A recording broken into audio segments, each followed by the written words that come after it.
World War I. It was once considered the war to end all wars, which is kinda like me saying, just one more YouTube video before going to bed, cause we both know that's not gonna happen. The war might not have succeeded in ending further wars, but it did do a lot of things. It was the first time that so many countries fought together for the same cause, which really shows us how well we work together when we get to kill each other. Now the war was a time of great sadness for a lot of people, but it also had some highlights, at least enough to make a video about it and get it to over 10 minutes. So without further ado, let's talk about the wackiest stories from World War I. Our first story was from this place in France.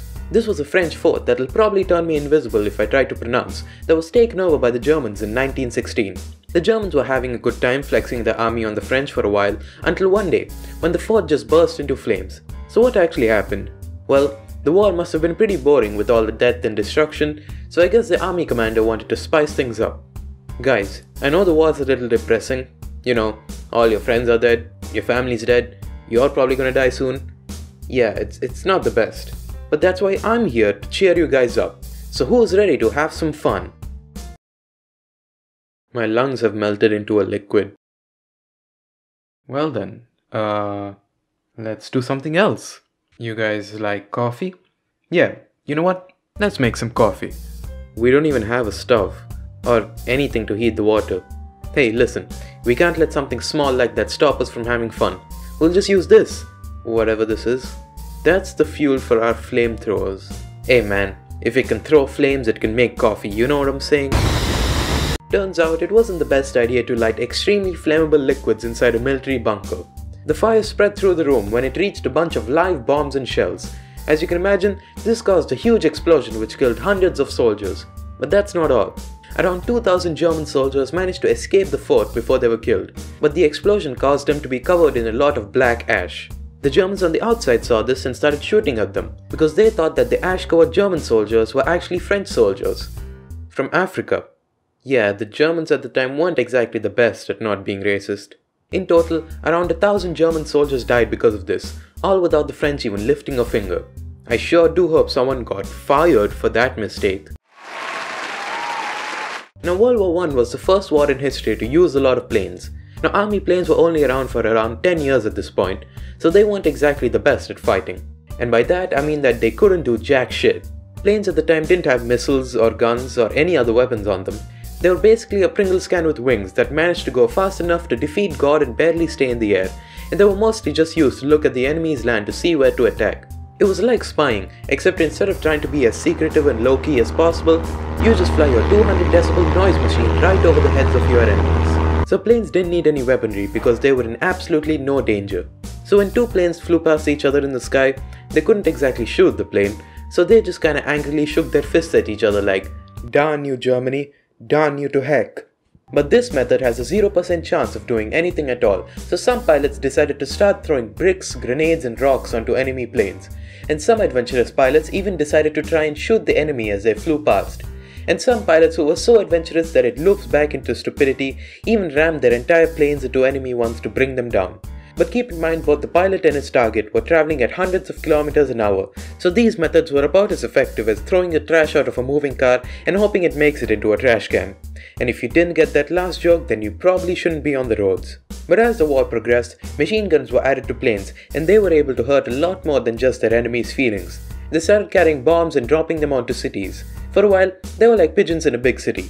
You know, just flying around, dropping their load wherever they want without a care in the world. Except instead of fecal matter, it's live explosives that can kill you instantly. But still, basically the same thing.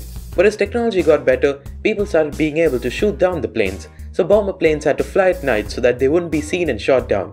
But this meant that they couldn't exactly see the target that they were supposed to blow up. So the pilots had to look for landmarks and just hope that they hit a big city and not just some farmer with too much free time. During the war, Germany was bombing Paris pretty heavily, and the French had to do something about it. It's really sad that all these people are dying because of the bombs in Paris. Yeah, it's pretty bad. I wish there was a second Paris without any people that the Germans could bomb instead. And so, in 1918, France decided to start building a second Paris, a few miles near the actual one. It was going to be a perfect replica of Paris, complete with all the main landmarks, all made out of wood.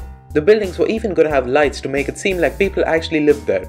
Now you might be wondering if spending millions of dollars to rebuild one of the biggest cities in Europe from scratch was worth it, but at this point, France didn't really give a shit. I mean, the war had been going on for around 4 years at this point, and there's only so many good ideas you can come up with before you say, you know what, fuck it, Paris 2.0. It's like checking your fridge for food. The first time you look, you're probably not going to find anything good to eat, but after 50 times of opening and closing that goddamn door, you'll probably be happy with slurping up raw broccoli from the kitchen floor.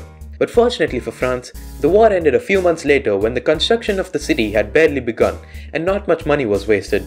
To think that if the war had gone on for an extra year, we would today be able to enjoy all of Paris without ever interacting with a French person. What a shame.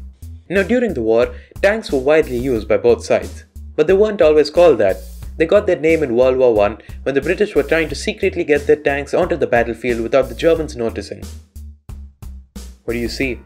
Well, the British have got a bunch of boxes that say, "Definitely water tanks, trust me." I mean, that's a suspicious amount of water tanks. Are you sure they're not hiding something? Nah, they're probably just really thirsty. Well, turns out the Germans were kinda right. The British were thirsty. Thirsty for blood, that is.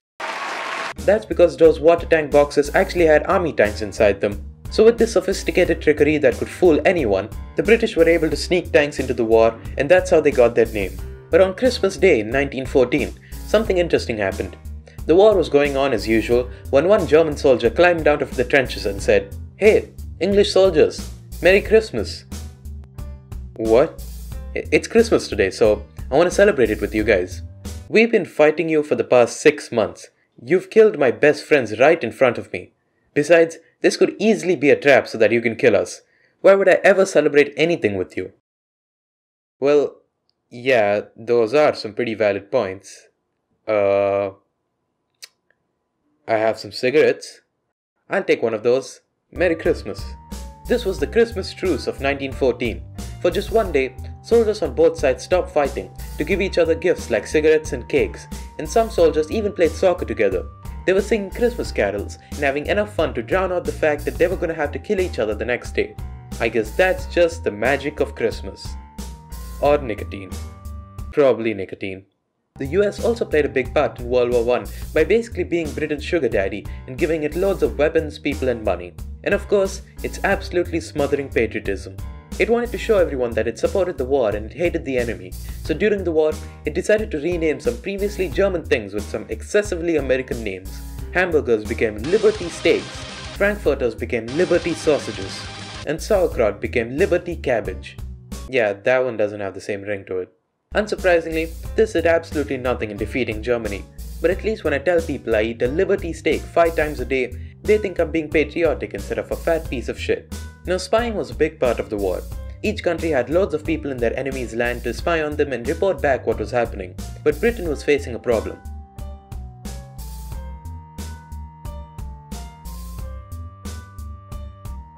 Hey you, kid, come here. What's your name? Wilhelm Deutschland. Wilhelm Deutschland. Yes, from the Germany. Okay then. Well, are you the one who wrote this letter? What's a letter? I've never even seen paper before. Okay, fine, I wrote it. But it's just a family recipe. It's nothing illegal. So you're telling me that your family recipe involves confidential information about the German military that you're not supposed to know? Your beard looks really good. You're going to jail. Britain realized that Germans could actually read English. I know, what a shocker. And so they had to come up with a plan to hide their messages that was slightly better than being a simp. So they started research into invisible inks. So we've got some really good ideas so far. If anyone's got anything else they want to add, I think we should use cum. What? You know, we'll use some good old man milk. Some of that good old baby batter. Some of that... Okay, yeah, I got that. But why? Well, it turns invisible. Yeah, well, sort of my piss. Doesn't mean we're gonna use it. Actually, that's not a bad idea. Why did we hire this guy? You know, this young man might be onto something. My father used to always tell me, you're not a real soldier unless you're willing to touch another man's cum. Yeah, see, he gets it. Now the idea was probably made by some guy who just wanted an excuse to masturbate at work, but the head of the British spies, Mansfield Cumming, loved the idea because according to him, every man had his own stylo. Yep, that is a real quote from the head of one of the best spy organizations at the time. Every guy's got a pencil dick. This idea was eventually abandoned when spy letters were coming back smelling like an incel's My Little Pony figurine. So yeah, those are some of the weirdest and wackiest stories from World War I. Like the video if you liked it, subscribe, hit the bell, leave a comment, and watch another video by clicking right here. I'll see you guys later.